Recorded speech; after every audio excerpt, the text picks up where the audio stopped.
They were the brightest stars in Hollywood's golden constellation, until suddenly they weren't. Long before social media could destroy a career with a single tweet, Hollywood had its own brutal system for making celebrities disappear. Today, we're pulling back the velvet curtain on the secret blacklists that destroyed some of entertainment's biggest names. These aren't the political blacklists you've heard about. These are the hidden, hushed-up reasons that turned superstars into cautionary tales overnight. From scandalous affairs to refusing to play by studio rules, from breaking social taboos to simply being ahead of their time, these are the stories Hollywood tried to bury. Get ready to discover why some of your favorite classic stars suddenly vanished from the silver screen. Fatty Arbuckle, the original cancel culture victim. Let's start with the man who might be considered patient zero of Hollywood cancellations, Roscoe Fatty Arbuckle. In 1921, Arbuckle was bigger than Charlie Chaplin. He was the first actor to earn $1 million a year. Then came Labor Day weekend in San Francisco. At a party in the St. Francis Hotel, a young actress named Virginia Rapp became ill. She passed away 4 days later, and suddenly Arbuckle found himself accused of causing her death during an assault. The newspapers had a field day. William Randolph Hearst's papers sold millions of copies with headlines that would make today's tabloids blush. Here's the thing. Arbuckle was completely innocent. Not just not guilty, actually innocent. It took 3 trials, but he was finally acquitted. The jury even took the unusual step of issuing a formal apology to him, stating, "Acquittal is not enough for Roscoe Arbuckle. We feel that a great injustice has been done him." But it didn't matter. Will Hayes, the new moral guardian of Hollywood, banned Arbuckle from the screen. His films were pulled from theaters and destroyed. The man who invented the pie-in-the-face gag was himself the victim of the ultimate cosmic pie to the face. Arbuckle tried directing under the pseudonym William Goodrich, his father's name. Friends in the industry tried to help. Buster Keaton gave him work, but the damage was done. The jolly fat man who made millions laugh died broke and broken-hearted in 1933, at just 46 years old. Ingrid Bergman, the saint who fell from grace. Ingrid Bergman seemed untouchable. She was Hollywood royalty, the luminous star of Casablanca, Notorious, and Joan of Arc. Studios marketed her as the embodiment of virtue and sophistication. Then she fell in love with the wrong man at the wrong time. In 1949, while still married to her husband Peter Lindstrom, Bergman began an affair with Italian director Roberto Rossellini while filming Stromboli in Italy.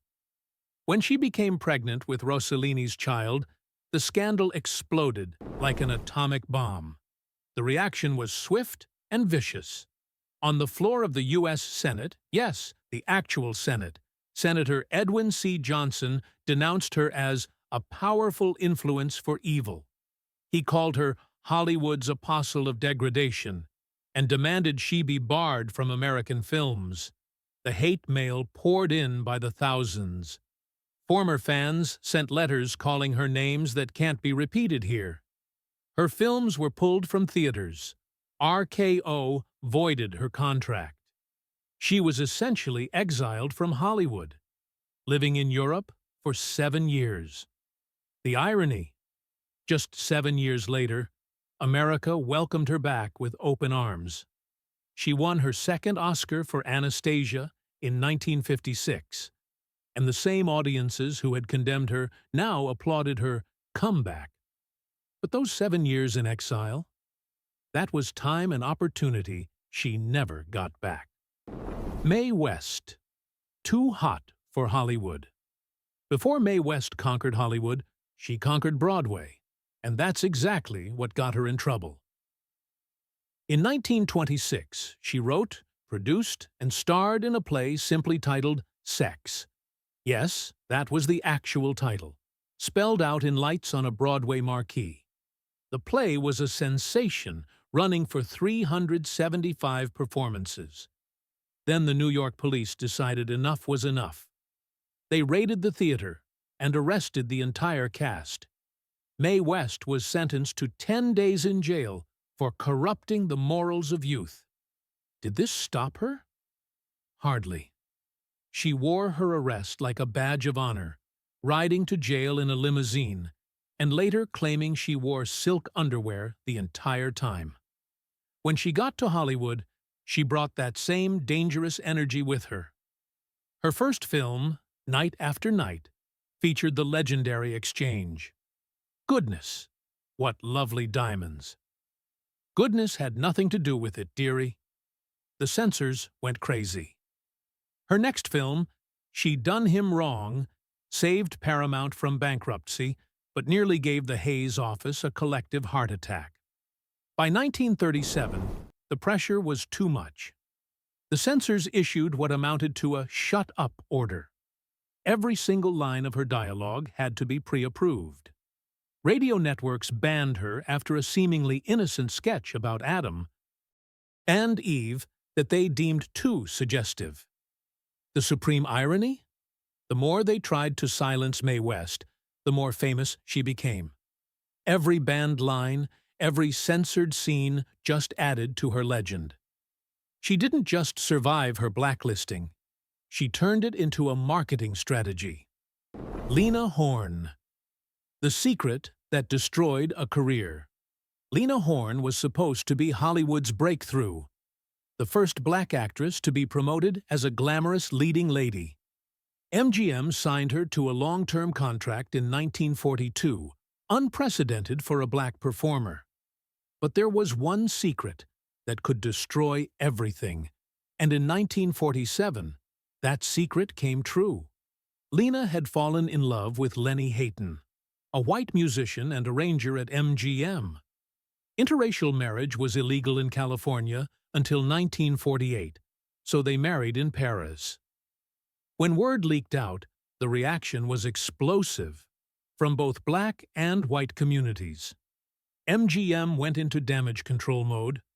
They buried the marriage certificate, denied the rumors, and when that didn't work, they simply stopped giving her substantial roles. The woman who was supposed to break barriers found herself performing in segregated nightclubs because Hollywood wouldn't touch her. Studio executives who had promised her starring roles suddenly developed amnesia. Films that had been in development for her mysteriously disappeared. She was too controversial now, not because of any scandal or misbehavior, but simply because she had dared to marry the man she loved. For the next decade, Lena Horn was essentially blacklisted from Hollywood films. She could sing in nightclubs, she could make records, but the silver screen? That was off limits. The woman with the voice of an angel and the face the camera loved was reduced to brief specialty numbers that could be easily cut out for Southern theaters. Paul Robson. The voice they couldn't silence. Paul Robson was a Renaissance man before the term existed. All-American football player, Columbia Law School graduate, Broadway star, concert singer, and film actor. His bass voice was so powerful it seemed to shake the foundations of buildings. But it was what he said with that voice that got him in trouble. Robson spoke out forcefully for civil rights at a time when black celebrities were expected to be grateful and quiet. He criticized American racism, supported labor unions, and promoted international friendship, including with the Soviet Union. Though he was never a Communist Party member, his activism was enough to mark him as dangerous. The State Department revoked his passport in 1950, trapping him in America while simultaneously blacklisting him from American venues. Concert halls that had been packed to hear him sing suddenly discovered they were booked. Recording contracts evaporated. Film roles disappeared. For 8 years, one of the greatest voices of the 20th century, was effectively silenced. He couldn't perform abroad, and he couldn't perform at home. His income dropped from over $100,000 a year to less than $6,000. The man who had sung Old Man River with such power that audiences wept was reduced to singing at small gatherings in black churches. When his passport was finally returned in 1958, Robson was a broken man. Years of harassment, surveillance, and forced poverty had taken their toll. The voice that had moved millions was nearly gone. Frances Farmer, rebellious spirit. Crushed, Frances Farmer's story reads like a Hollywood horror movie, except it actually happened. In the 1930s and 40s, she was the intelligent, independent actress who refused to play the Hollywood game. That refusal cost her everything. Farmer was difficult, they said. She showed up late to set. She fought with directors. She refused to attend publicity events. She wore slacks when the studio demanded dresses. She spoke her mind when starlets were supposed to smile and nod. In Hollywood's golden age, this was heresy. The situation exploded in 1942. After a drunk driving arrest, Farmer had a breakdown. Instead of getting help, she got institutionalized. Her mother signed the papers. The studio washed their hands of her. For the next several years, Frances Farmer disappeared into a nightmare of psychiatric hospitals. The treatments she endured were barbaric even by 1940s standards. Shock therapy, hydrotherapy, and allegedly even more extreme procedures. When she finally emerged in 1950, she was a shadow of her former self. The fiery intelligence that had made her such a compelling actress was gone. Hollywood had no use for her now. The woman who had starred opposite Cary Grant and John Wayne was reduced to working as a hotel clerk. She tried television in the 1950s, hosting a local show in Indianapolis, but the magic was gone. What makes Farmer's story so chilling is how easily it happened. A difficult woman, a controlling mother, a studio system that valued compliance over talent, and suddenly you're locked away for years. No scandal, no crime, just the unforgivable sin of being difficult. Joan Seabourg, destroyed by whispers. Joan Seabourg burst onto the scene as Joan of Arc, chosen from 18,000 candidates for Otto Preminger's film. With her pixie cut and luminous presence, she seemed destined for stardom. Then she made the mistake of having a conscience. In the late 1960s, Seabourg supported the civil rights movement, particularly the Black Panthers. She donated money, attended fundraisers, and spoke out about racial injustice. To J. Edgar Hoover's FBI, this made her a target. What followed was a systematic campaign to destroy her. The FBI planted false stories in gossip columns. They spread rumors about her personal life, including a vicious lie about the paternity of her unborn child that was published in newspapers. The stress caused her to go into premature labor, and her baby daughter died. The harassment never stopped. FBI documents released years later showed the extent of the surveillance and dirty tricks. Her phone was tapped, her mail was opened, and agents followed her everywhere. The pressure destroyed her marriage and her mental health. Hollywood, meanwhile, distanced itself. Studios that had once courted her now found her unreliable. Directors who had praised her talent now questioned her stability. By the time the truth about the FBI's campaign came out, it was too late. Seabourg's tragic end came in 1979, but her blacklisting had effectively ended her American career a decade earlier. She was just 40 years old, another casualty of powerful forces that couldn't tolerate a celebrity with a conscience. Clara Bo, the it girl who lost everything. Clara Bo was the original It girl, literally. The 1927 film It made her the biggest star in Hollywood. She received 45,000 fan letters a month. Then came the talkie revolution, and with it, a series of scandals that would destroy her. First, there were the men, and there were many.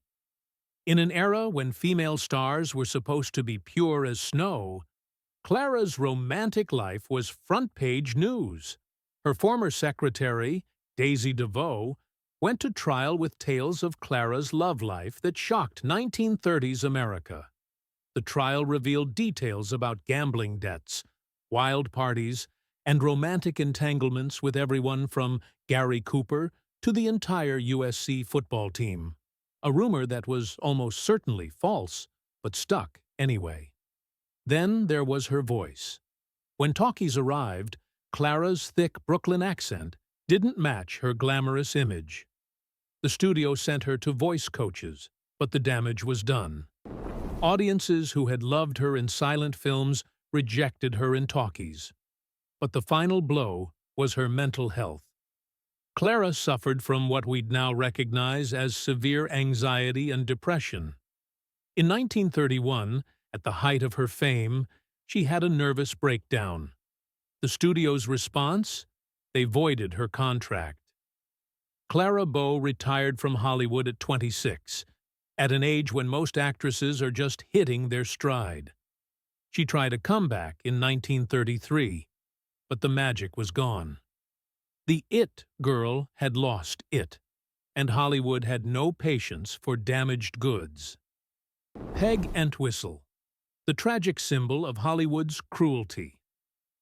Peg Antwistle's name might not be as famous as the others on this list, but her story became the ultimate symbol of Hollywood's casual cruelty. A talented stage actress from Wales, she came to Hollywood with dreams and ended up becoming a cautionary tale. After a promising start on Broadway, Peg headed west. She landed a role in 13 Women for RKO. The film was supposed to be her big break. Instead, test audiences reacted poorly, and RKO cut most of her scenes. Then they declined to pick up her option. In September 1932, depressed and out of work, Peg climbed to the top of the H in the Hollywood sign and jumped. She was just 24 years old. The tragedy made headlines around the world, turning her into a symbol of Hollywood's broken dreams. The cruelest irony? The day after her death, a letter arrived at her home. It was from the Beverly Hills Playhouse, offering her the lead role in a play, about a woman driven to desperate measures. She never got to read it. While Peg wasn't blacklisted in the traditional sense, her story represents something darker. Hollywood's indifference to the human cost of its dream factory. Her ghost, some say, still haunts the Hollywood sign, a permanent reminder of the industry's capacity for destroying those who dare to dream. Louise Brooks, too smart for her own good. Louise Brooks had everything Hollywood wanted: beauty, talent, and that mysterious quality that made audiences unable to look away. What she didn't have was the willingness to play by Hollywood's rules, and that made her dangerous. In 1929, at the peak of her fame, Brooks did the unthinkable. Paramount wanted her to dub her voice for The Canary Murder Case, her last silent film being converted to sound. Brooks, who was in Europe making films with G.W. Pabst, refused to come back. Paramount's response was swift and brutal. They launched a whisper campaign that Brooks was difficult, unmanageable, and washed up. They claimed her voice was unsuitable for talkies. A lie. Her voice was perfectly fine. When she finally returned to Hollywood, she found every door closed to her. Brooks didn't help her own cause. She was intellectually brilliant and didn't hide it. She read books on set. She had opinions about scripts and wasn't shy about sharing them. She refused to play the publicity game, skipping premieres and photo shoots. In Hollywood's eyes, she committed the ultimate sin. She acted like she was smarter than the men running the studios. The fact that she actually was smarter just made it worse. By 1938, Brooks was completely blacklisted. The woman who had been one of the most recognizable faces in cinema was working as a salesgirl at Saks Fifth Avenue. She tried a comeback in 1938 with a B-Western, but it was too late. Hollywood had moved on. Years later, film historians would rediscover her work and declare her a genius. But during those lost decades, Louise Brooks paid the price for being ahead of her time. The segregated stars, Hattie McDaniel, Anna May Wong, and Dorothy Dandridge. Some blacklists weren't secret at all. They were written into law. For Black and Asian actors in Hollywood's golden age, the discrimination was systemic, crushing, and completely legal. Hattie McDaniel made history in 1940 as the first black actor to win an Oscar for her role in Gone with the Wind. But on Oscar night, she had to sit at a segregated table at the back of the room. The hotel had a no-blacks policy, and only made an exception as a favor to the producer. After her historic win, you'd think roles would pour in. Instead, McDaniel found herself typecast in mammy roles, when she could get roles at all. She was criticized by the black community for perpetuating stereotypes and shut out by white Hollywood from anything but servant roles. The Oscar winner spent most of her career playing maids. Anna May Wong faced similar barriers as Hollywood's first Chinese-American movie star. Despite her talent and beauty, anti-miscegenation laws meant she could never kiss a white actor on screen. She was passed over for leading Asian roles in favor of white actresses in yellowface, most famously losing the lead in The Good Earth to Louisa Rayner. Wong spent years in Europe, where she could play leading roles, but Hollywood only wanted her for stereotypical dragon lady or butterfly parts. She once said, "When I die, my epitaph should be, 'She died 1,000 deaths.'"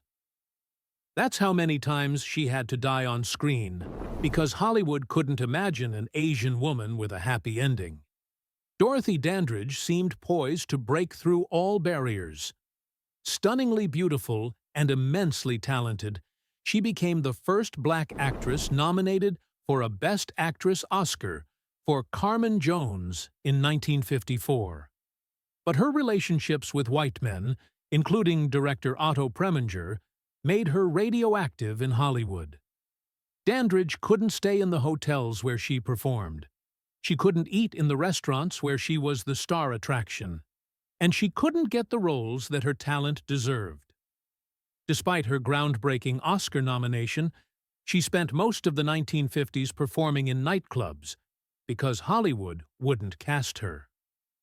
All three women died young, McDaniel at 57, Wong at 56, and Dandridge at just 42. They were casualties of a system that wanted their talent but couldn't accept their humanity.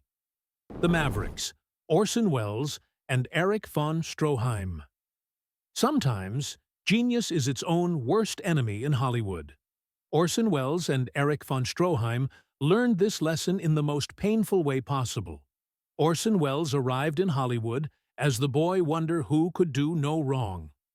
RKO gave him unprecedented creative control, and he used it to make Citizen Kane, a thinly veiled attack on media mogul William Randolph Hearst. Hearst's response was to use his vast media empire to destroy both the film and Welles. Hearst's newspapers refused to advertise Citizen Kane or any RKO film.